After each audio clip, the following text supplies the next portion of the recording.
Hari Om Tat Sat. Welcome to Swami Jyotirmayananda Society, our journey to self realization. Please subscribe for the mystical meaning and to enjoy daily satsang. We are currently exploring the book Advice to Householders by Swami Jyotirmayananda Maharaj, narrated by myself, Swami Nikhilananda. So, we have been covering this great book, Advice to Householders, and today we will be completing this book. We are on the last session of the word by word meaning of Maha Mrityunjaya mantra. Yesterday we had discussed the meaning and the profound importance of this mantra. So let's chant it one more time before we do the word by word meaning.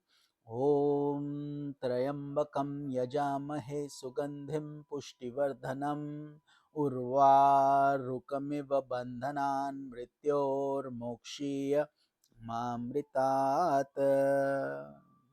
So, Om is the symbol of the Absolute or God, and it's a mystic formula for invoking that Supreme Self. Triambakam means the three-eyed deity, Lord Shiva, as we have discussed. Lord Shiva is portrayed as having three eyes. Two eyes see the practical reality of the world. The third eye transcends the world, representing intuitive vision that destroys the world process. So, Lord Shiva has three eyes, implying that although he sustains this practical world and looks after all the practical realities of life, through his third eye, he transcends all and is ever established in the Absolute Self.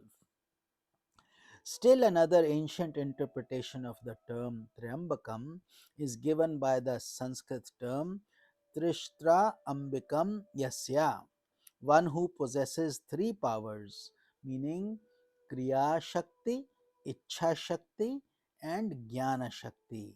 Meaning, Kriya means action. So, the energy of action, Ichha Shakti is willpower, energy of will, and the energy of jnana or knowledge. So these three shaktis or energies are presided by the three goddesses that are Durga, Lakshmi, and Saraswati. So that's the deeper meaning, another meaning of Triambakam. Durga is represented as a deity riding on a lion, Lakshmi stands on a lotus flower, and Saraswati rides on a swan.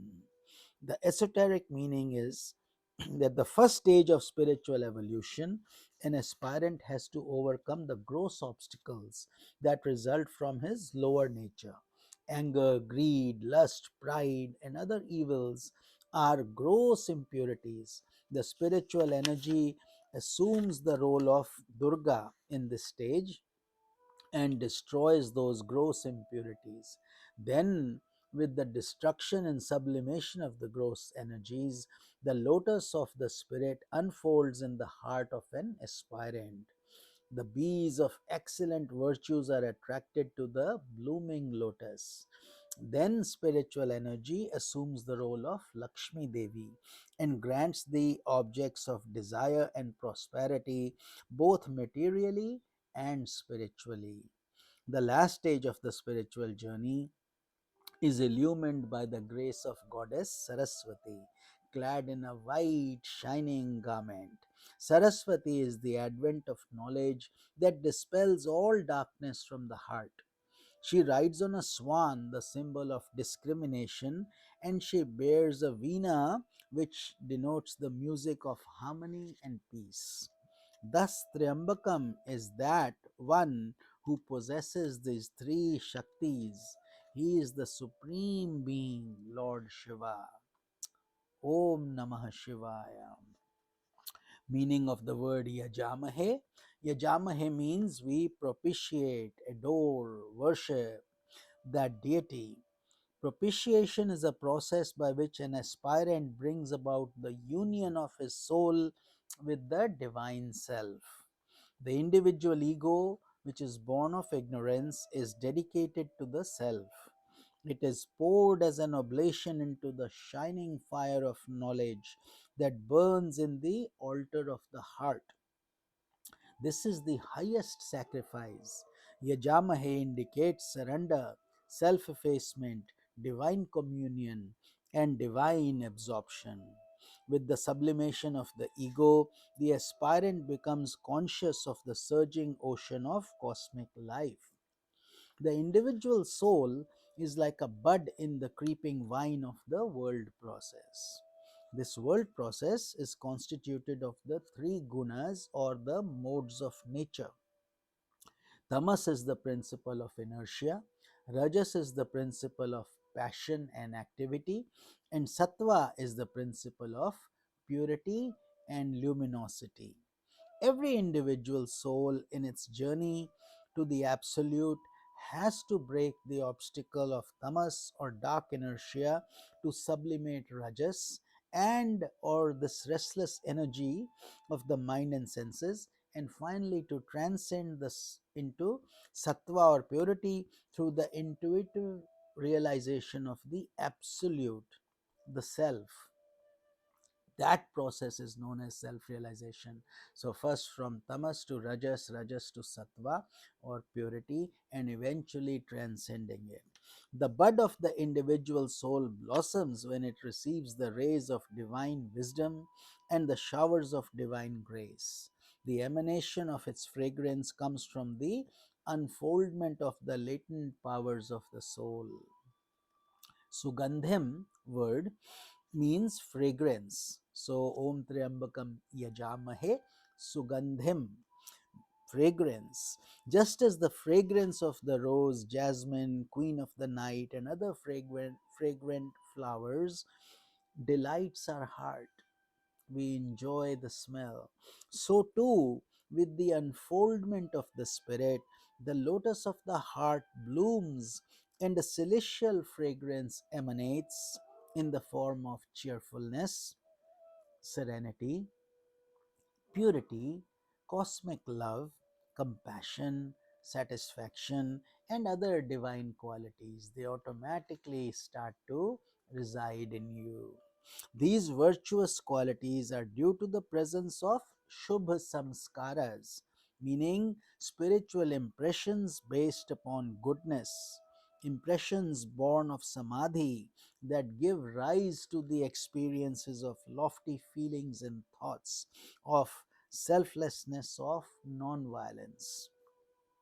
If you develop such impressions, your personality wears a divine fragrance. That is the spiritual aroma that great men leave behind after they die, the fragrance of the soul. It is due to lack of fragrance of a soul that a man suffers from various diseases of the body as well as the mind. The source of all diseases is avidya. Avidya means ignorance. It gives rise to disease of the mind called adhis. Mental diseases manifest in the form of anger, greed, hatred, and other impurities that bring about disharmony in the flow and circulation of the vital energy in the body. This causes various diseases of the body known as vyadhis. Therefore, by meditating upon the self, Lord Shiva, as the bestower or enhancer of fragrance, an aspirant removes diseases from his body and mind. So, that is the mystical, deeper meaning of the word Sugandhim. Now, let's move on to Pushti Vardhanam. This means that the increaser of nourishment. Pushti is nourishment, Vardhanam is increaser. So, the divine self is he who increases fragrance, sugandhim, and nourishment, pushti. Nourishment refers to integration of personality. Your personality has four factors: reason, emotion, will, and action. When you receive Lord Shiva's grace, these four become well balanced, and pushti or mystic nourishment is enhanced.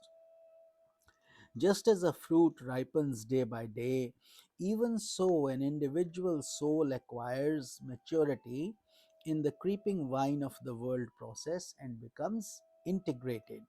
When a fruit develops, nature enhances ripeness and fragrance in the fruit.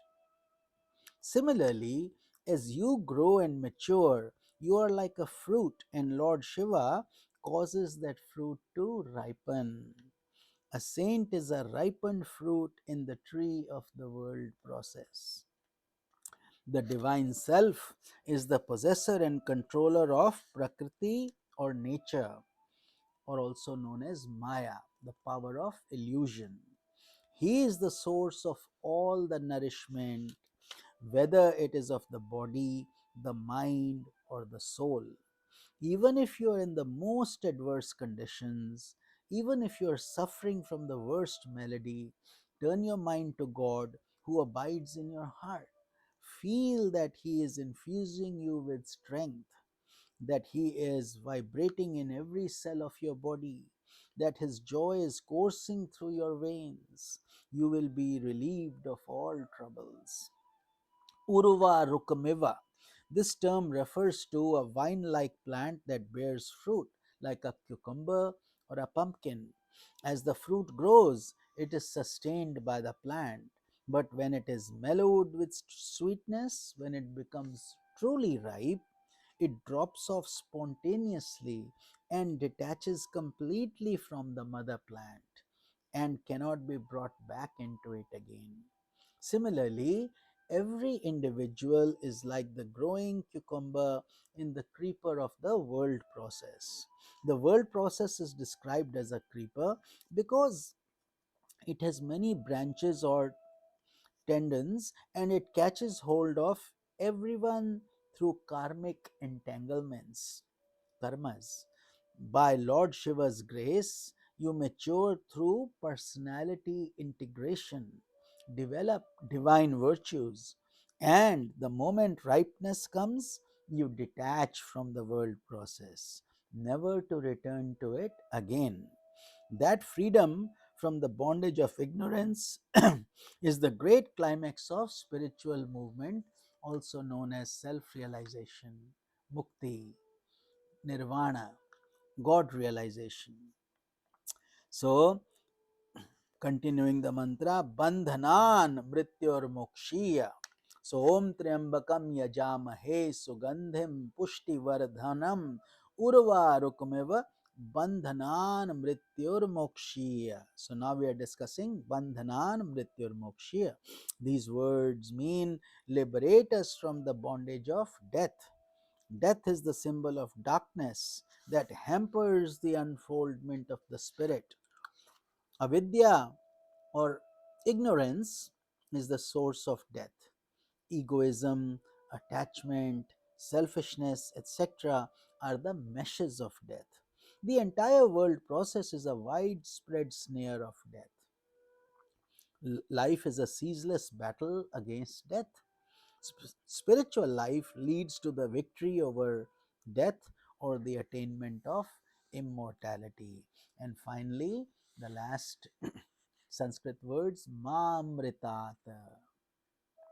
These spreads words imply lead me to immortality, Amritatva, meaning nectar. May I not be separated from the immortal abode of the self or Brahman. A common fruit falls down and perishes, but not the fruit of the soul that grows on the creeper of the world process. Having been liberated, it falls into the shining ocean of bliss. It enters into the Supreme Self, even as a river enters into the ocean. The soul acquires perfection by transcending the mind, the intellect, the senses. It is established in its essential nature of Sat Chit Ananda, existence, knowledge, bliss, absolute. Thus, the short but powerful Mahamrityunjaya mantra is a most exquisite flower in the garden of the Vedas. It bestows upon its devotees the enjoyments of the world as well as liberation.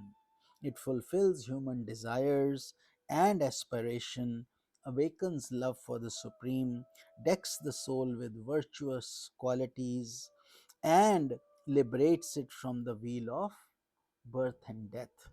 May you repeat this mantra regularly with insight, feeling, and devotion, and may its divine potency unfold in your heart and lead you to immortality. Om Namah Shivaya. According to Lord Shiva, we adore him.